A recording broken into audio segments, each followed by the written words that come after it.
Wieners, oke, assalamualaikum warahmatullahi wabarakatuh. Balik lagi sama Mang Adun ya, di channel Mang Adun tentunya. Apa kabar semuanya ya? Sorry, seharian sibuk banget Mang Adun. Jadi baru sempet update lagi. Ini ada sedikit informasi dari Pak Lawu ya, yang itu sudah ya kita bahas ya, yang terkait yang lagi rame dibicarakan di X katanya. Ini yang kemarin kita terjemahkan ya dari IHT Jam. Oke, dan di sini Pak Lawu mengirimkan beberapa file ya. Seperti itu, Mang Adun pengen baca cepat saja karena ini memang bahasanya sulit sekali untuk dimengerti. Tapi ya mudah-mudahan ya, seperti biasa kita berharap paham, sehingga nantinya ya sedikit-sedikit ya kalau misalkan kita pelajari pasti paham juga kan, seperti itu. Ini katanya Pak Lawu sudah saya terjemahkan ke bahasa yang lebih gampang terkait masalah QAC. Berikut adalah interpretasi kode kontrak solidity pada file QAC verifier sol. Kode ini sepertinya digunakan untuk verifikasi QAC know your customer pada sistem berbasis blockchain. Contoh struktur umum QAC verifier sol, terus itu SPD. Ini bahasa ini semua ya. Nah, kita langsung ke sininya aja lah, di apa sih namanya, di sini penjelasan fungsi ya. Karena ini kan ribet banget ya. Ada di sini fungsi-fungsinya nih, kontrak, QAC, mapping, event untuk mencatat perubahan status QAC, event, terus konstruktor menetapkan admin sebagai pengelola. Nah, terus modifier untuk membatasi akses hanya untuk admin. Jadi kayaknya gitu loh ya.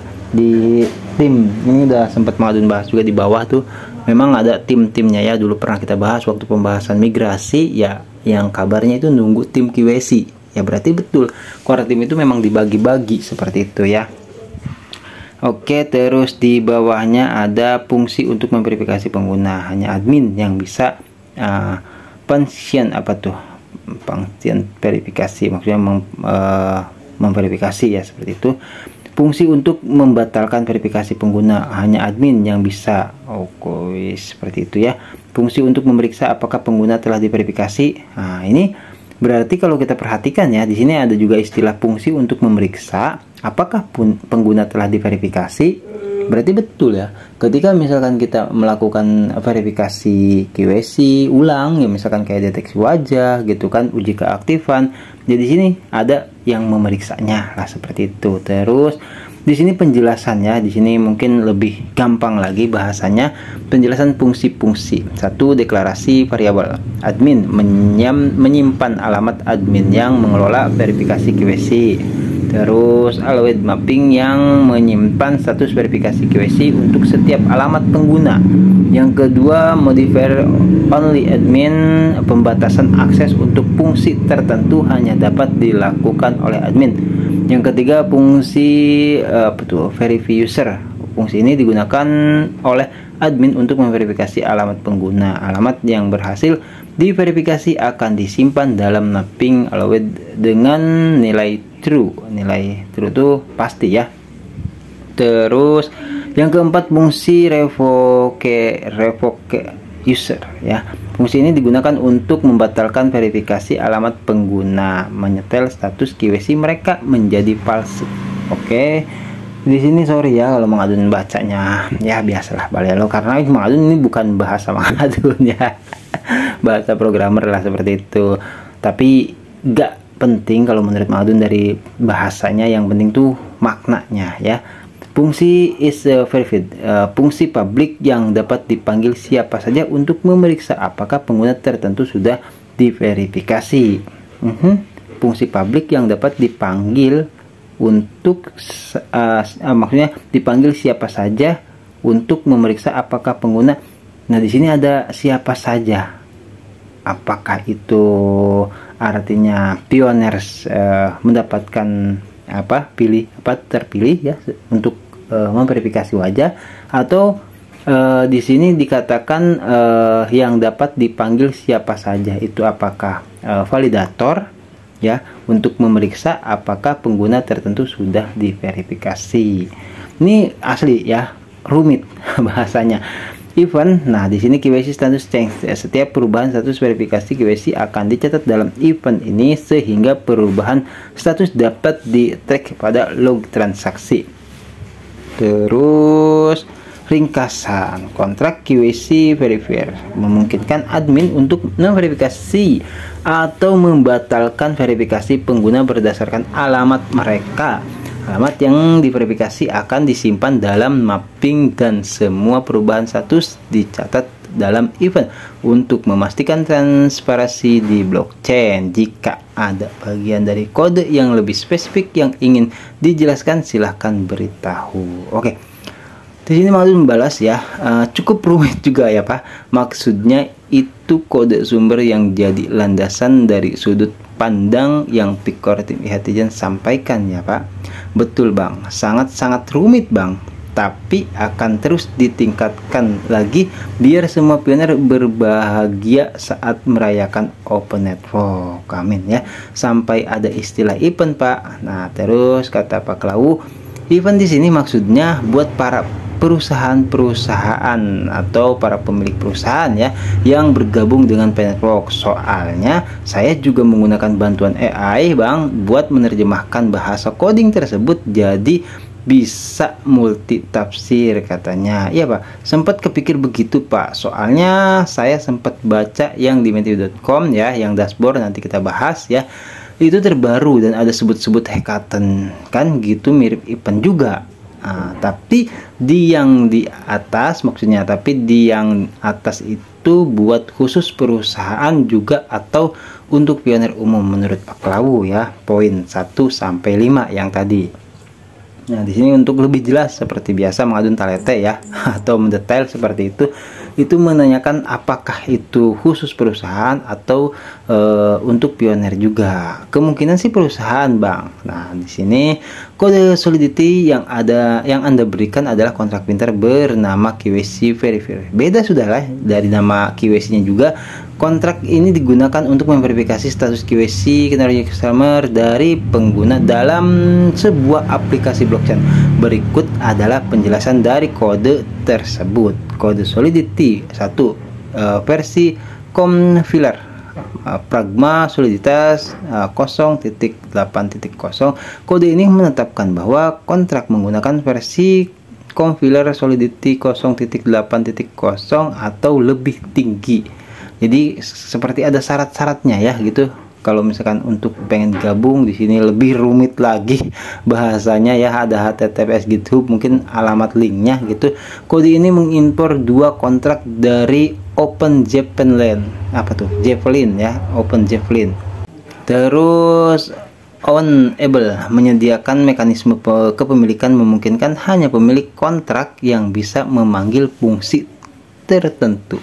Strings utility untuk menangani string. Yang ketiga, deklarasi kontrak. Kontrak KYC Verifier ya dapat dimiliki menggunakan string untuk string.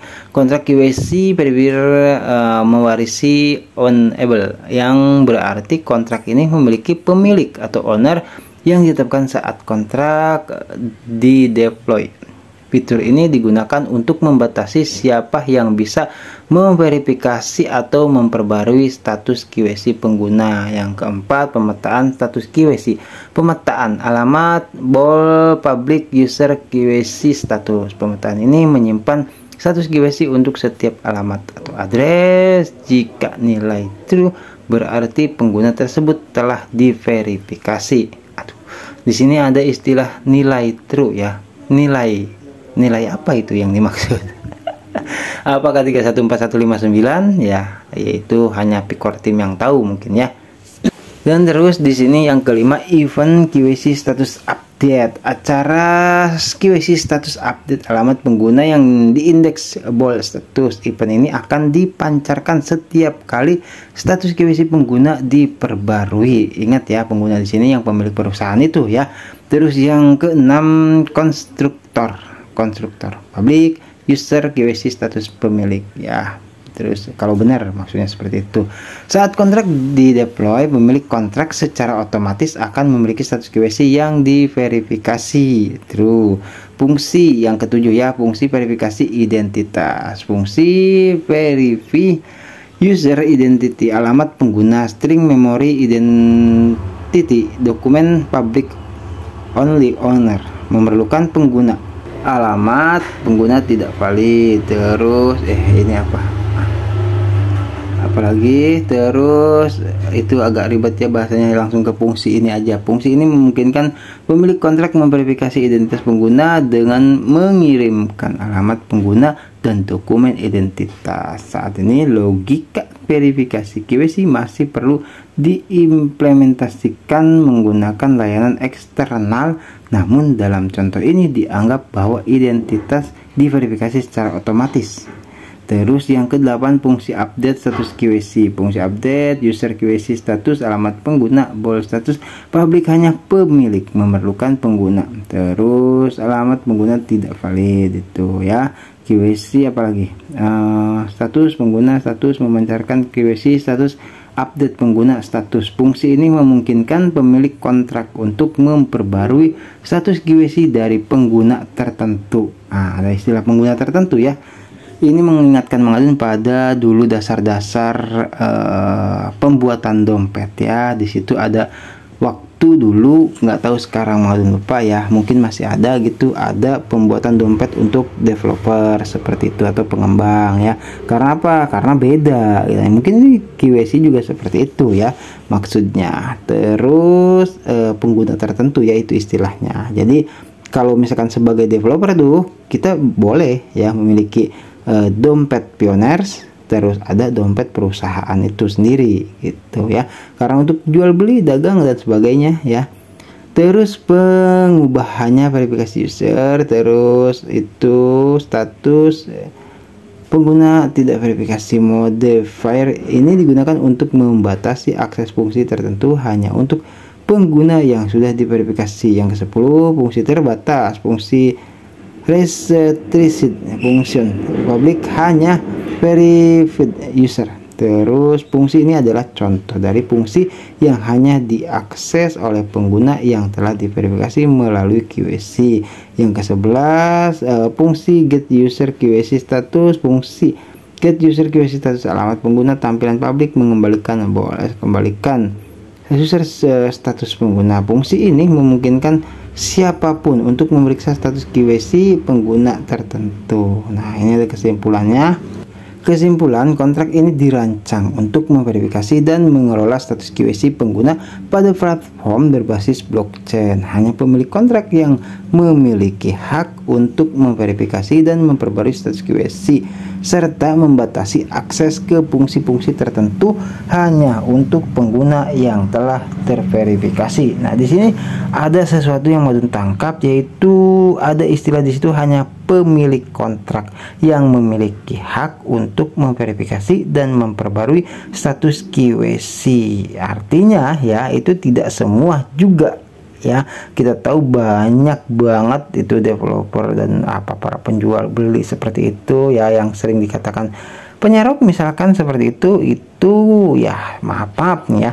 Jadi di sini jelas core team atau apa sih di sana dikatakan ya, hanya pemilik kontrak yang memiliki hak untuk memverifikasi dan memperbarui status KYC-nya. Artinya yang nggak kepilih sama core team yang nggak bisa masuk ya, serta membatasi akses ke fungsi-fungsi tertentu hanya untuk pengguna yang telah terverifikasi. Berarti bisa jadi itu ada atau mungkin banyak ya yang tidak terverifikasi. Oke, kita tahu pemilihan aplikasi dan sebagainya juga sama pasti membutuhkan ya untuk apa sih namanya lebih hati-hati lagi core team seperti itu. Ini bisa di-play tidak muter-muter ya, tidak apa-apalah. Gabungan permintaan penarikan, terus gabungan permintaan penarikan. Oke, nggak bisa ya, coba digeser. Nah, bisa malah ini. Oh, radio for us, sebentar. Kita aduh, ini bener ini. Si goods, terus proyek perdagangan untuk kita baca ini asik nih kayaknya nih. Bener kan, ada hackathon-hackathonnya. Untuk hackathon perdagangan Pi, utilitas konsumen, alat bisnis, JavaScript. Weh, ini baru ini Mang Adun ada paham-pahamnya nih ya. Terus ada Radio for Us tuh yang sering Mang Adun sebutkan ya, aplikasi pertama di ekosistem Pi untuk mendengarkan stasiun radio di seluruh dunia dari Pi Browser. Pemenang Pi Hackathon ya, kan bener kan, kalau pemenang mah udah pastilah bisa langsung mas. Terus toko emas berlian Harissa ya, kayaknya ya itu ya, betul ya. Mana tadi? Nah di sini toko emas berlian Harissa bertujuan untuk memberikan kemudahan bagi para pioner di dunia, khususnya Indonesia, dalam jual beli emas dan berlian utilitas konsumen. Oke, terus kita play lagi. Ada siapa lagi di sana? Terus ada Pisorum juga loh. Pisorum, platform pembelian mobil online dan berbayar menggunakan Pi Marketplace. Wes, ini asik nih. Semangat jangan-jangan pioner ntar nih tahu soal ini ya. Oke, Mang Adun nggak tahu nih apa sih yang di sini nih sudah terverifikasi belum kan gitu. Ini kan kita nunggu sama-sama ya dari langsung core team yang bicara. Terus Pinok juga, Pinok ada, ini ada runtutan aplikasi-aplikasi ya ternyata ya. Seperti itu, platform menemukan dengan cepat pedagang yang menerima pembayaran sehingga dapat mencapai, itu Pinok tuh. Terus ya, oke, kita coba masih testnet ya. Di sini ada tuh Pinok testnet ya. Tuh, terus kita coba yang lain, mungkin ada juga yang tadi Radio for Us dan yang lainnya ya. Coba ada kan ada bacaannya ya, Pisorum testnet, masih testnet berarti ya. Oke ya, maksudnya belum disahkan, belum diresmikan seperti itu. Terus ini ada siapa lagi di sini? Nah. Oke, kita coba dari awal ya. Belanja online itu siapa itu? Untuk daftar di sini. Oke, belanja online. Terus itu ada platform utilitas multifungsi e-commerce dibuat oleh platform Vietnam. Ada juga ya, wah dari mana nih. Terus tokenisasi pada Pi aset dunia nyata, misalnya domain, saham, perusahaan, NFT, real. Oke, seperti itu. Pi Brainstorm, DAO Mall. Nah, ini untuk Pi ekosistem sumber terbuka yang mengadopsi sistem tata kelola DAO yang memiliki stabilitas tinggi, pengembang dari seluruh dunia. Wow, ini yang DAO Club itu jangan-jangan ya. Waduh, udah pada masuk nih. Oke, terus ada DAO Mall juga untuk ekosistem yang tadi juga itu ya. Konstruksi ekologis, meningkatkan lebih banyak plugin fungsional. Terus ada apa lagi di sana? EZ Invoice, cara termudah untuk membuat faktur alat bisnis. Ada siapa lagi? Pilot. Halo Pilot. Pilot ya, ini Pilot juga pemenang ya, apresiasi logistik ya, pelopor untuk. Oke, Pilot menciptakan jalan bagi pengirim, pengantar, dan penerima untuk mengatur barang dengan aman dari satu titik ke titik lain, didukung oleh Pi. Ini udah mulai ini kayaknya dirapihkan lah ya. Terus ada siapa lagi? Blog untuk Pi mendorong pembuatan konten yang bagus, anggota komunitas dibayar. Terus kita cari lagi ya. Di sini kita masuk lagi. Loadingnya agak lama, tapi nanti Mang Adun cepetin aja ya. Oke, ini masuk lagi nih. Ini beda kayaknya ya. Kita coba ada Pisorum lagi di situ, CryptoGing ya, yang update itu. Terus WePay-Help, alat untuk membuat Asus secara otomatis bagi jejaring sosial. WePay menyimpan konten pengguna di Pi Network menggunakan. Terus ada siapa lagi? GraiPay Indonesia merupakan Indonesia banyak banget ya. Salah satu peer-to aplikasi marketplace yang akan menjadi jembatan transaksi digitalisasi yang digerakkan oleh Bitcoin sebagai mata uang kripto dengan mengedepankan kepercayaan pada komunitas pioner Indonesia, utilitas konsumen, in Python, JavaScript, Tailwind. Terus ada siapa lagi? meme generator untuk mengomentari gambar dan membagikan di media sosial hiburan. Wah, banyak banget. Petapa ya, ini yang pemenang juga ya, Petapa ya, udah lama itu. Petapa itu dikembangkan untuk membantu anggota komunitas Pai dengan mudah menemukan bisnis lokal ya, itu udah pernah kita bahas ya. Terus Petapa ini ya, terus ke bawah ada Easy Goods juga. Easy Goods perdagangan untuk hackathon perdagangan Pai, utilitas konsumen, alat bisnis, JavaScript, Firebase. Terus Easy Goods, terus Radio for Us, ini yang udah ya, Radio for Us nih. Oke, ada siapa lagi? Kita lihat. Udah ya. Oh, ini mungkin yang fullnya ya. Tuh, karena agak panjang ya. Tuh kok Mas Berlian Harisa juga. Terus siapa lagi? Di bawahnya tadi ada Pisorum juga ya kabarnya. Ini luar biasa nih, Pak Lau bisa mengakses ke sini-sini ya. Mengadun mah jujur aja nggak ngerti, tapi ya kita bersyukur alhamdulillah jadi bisa menikmati berkat Pak Lau ya. Oke, aplikasi e-commerce, terus pusat perdagangan lokal, proyek aplikasi perdagangan berdasarkan apa tuh, tiruan Pekor Team. Oh ya, Esegos, Petapai, ini yang udah ya. Oke, udah sepertinya. Terus di kesimpulan, ada Pak hanya pemilik kontrak yang memiliki hak untuk memverifikasi dan memperbarui status KYC serta membatasi akses ke fungsi-fungsi tertentu ya hanya untuk pengguna yang telah terverifikasi. Diksi di atas gak pernah saya temukan di informasi pioner biasa, betul ya. Jadi memang itu untuk para pioners, pengembang yang developer lah kalau gak salah, seperti itu ya. Ini ada sumber terbuka Pios untuk melihat daftar aplikasi. Sebentar, cepat banget untuk melihat daftar. Ini CryptoGing ya. Kita pause dulu. Mana tadi? Di sini ya. Untuk melihat daftar aplikasi dan pustaka sumber terbuka, navigasikan ke daftar aplikasi. Untuk mempelajari lebih lanjut tentang Pai open source dan cara memanfaatkannya, teruslah membaca. Terus lisensi perangkat lunak sumber terbuka. Oke, kita skip.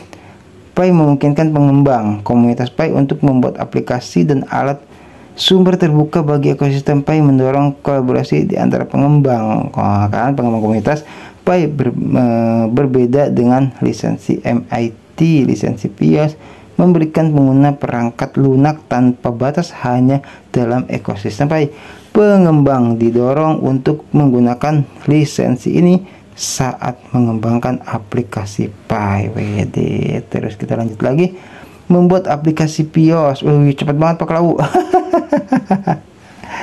Aduh, ini ya, seperti itulah. Oke, kategori jika diperlukan dapat berupa nama aplikasi Pai. Nama aplikasi itu tetapi tidak dalam bentuk nama aplikasi Pai untuk menghindari kebingungan dengan aplikasi yang dikembangkan oleh tim inti Pai. Nah, jadi waktu itu memang sempat ya beredar kabar bahwasanya nggak usah pakai Pai-Paian itu, tapi tidak apa-apa, cuman ada perubahan ya. Dulu pernah itu terjadi sama, kalau nggak salah itu CoinScrow ya, kalau nggak salah sempat diminta untuk dirubah. Terus deskripsi singkat tentang apa yang ingin dicapai aplikasi, bahasa program, terus prompt network yang akan digunakan, tautan ke proposal proyek Pai Brainstorm, nama proyek hingga fitur siap. Ada istilah di situ, fitur siap ya, informasi yang tidak diperlukan agar PR disetujui.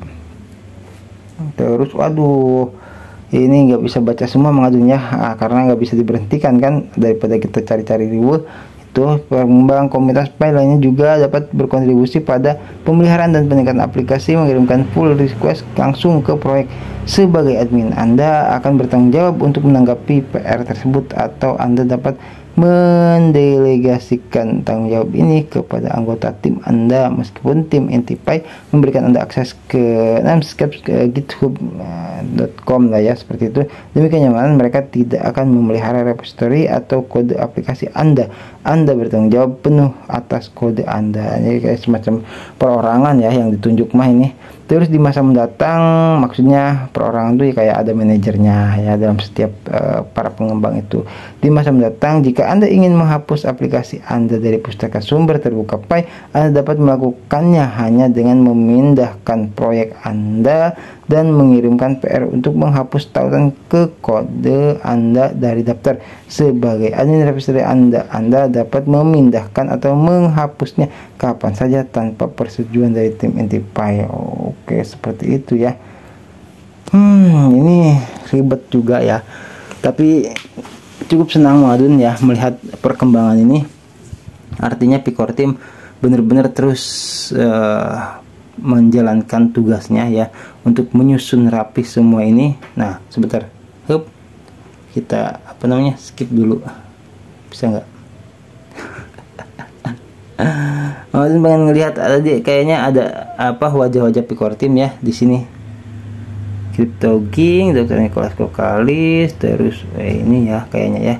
Oke. Ada yang nggak menggunakan foto juga. Kita lihat lagi ya keberlanjutannya mengelola kontributor. Oke. Wah, ini asli ya. Kita diajak melihat-lihat ya di sini tuh. Komit ya. Oke. Terus tinggi banget itunya ya. Terus pingsan. Siapa itu pingsan? Jangan-jangan dari Indonesia ya. Batu Karang. Oh, maksudnya ini tuh nama-nama penggunanya ya, gitu loh. Pakai nama samaran ya. Kayak misalkan di HT Jam kan diterjemahkan jadi aku benci atau apa itu ya. Oke. Roniah Madi itu kayak orang Indonesia. Roniah Madi ya, Haris tuh. Oh iya kan banyak ini ya banyak yang namanya dari Indonesia juga seperti itu. Pidao ya di sini ada. Terus apa tuh, toko Pibar Termol. Tim ini keren nih. Oke. Banyak ya. Terus Pisorum juga ya. Oke. Berarti kayak yang sedang benar-benar dirapikan oleh Picor Team ya di sini ya. Dan yang tadi dibahas dari atas itu ya ini ya, kerangkanya yang sampai dikatakan itu hanya pemilik ya yang berhak memperbarui status KYC-nya. Artinya di sini juga para pengembang juga itu bisa dikatakan sama ya, mengalami uji keaktifan atau bukan peresmian bahasanya, keabsahan dari kepemilikan itu sendiri ya. Oke. Terus di sini iya Bang, aku belum menyimpulkan Bang, harus pelan-pelan semakin dibuka semua data. Maksudnya semua tambah bingung saya kalau dilihat dari keseluruhan anggota core team dibagi-bagi ya kan, beberapa grup atau tem-tem lagi. Oke, ya memang begitu Pak. Ini pernah saya bahas dulu waktu pembahasan soal migrasi yang dikabarkan bagaimana tim QSC. Artinya ya memang dibagi-bagi, ada tugas masing-masing. Betul Bang, mempelajari sistem kecil aja ini udah perlu berbulan-bulan Bang. Waduh, puyeng ya, apalagi Mang Adun tuh nggak ada waktu kayaknya. Siapa kalau main santai aja dari tim pengembang devs, mungkin itu gambarannya untuk selanjutnya yang akan dipromosikan, kata Pak Lau. Betul Pak, ini sesuai dengan isi menepi.com yang sudah sekilas saya baca. Picor Team sudah memulai membahas aplikasi. Oke, betul sekali ya, tambah makin semangat harusnya pioner ya, benar banget, karena ini jelas sedang dirapikan oleh Picor Team ya, aplikasinya itu. Yes Pak, betul banget, dari dulu saya pernah saya katakan selama masih terus ada update, itu artinya aplikasi terus berkembang. Iya dulu banget 2 tahun yang lalu kalau nggak salah, pas tahun setengah yang lalu ya, mengaduin itu ya memang itu. Jadi kalau misalkan ada yang meragukan atau nggak percaya dengan Penetwork, lihatnya di situ aja ya. Jadi kalau misalkan kayak update di Play Store kah, atau update di GitHub, di link core team, atau di sosial media core team, orang nggak jelas ada update ya, berarti itu menandakan gitu itu aktif ya. developernya itu. Seperti itu kan, aplikasi mah banyak tapi ada yang udah nggak aktif ya, seperti itu. Terus betul banget Bang, update-nya gila-gilaan ini mah. Wah. Karena apa? Karena udah kita memasuki syarat yang ketiga ya.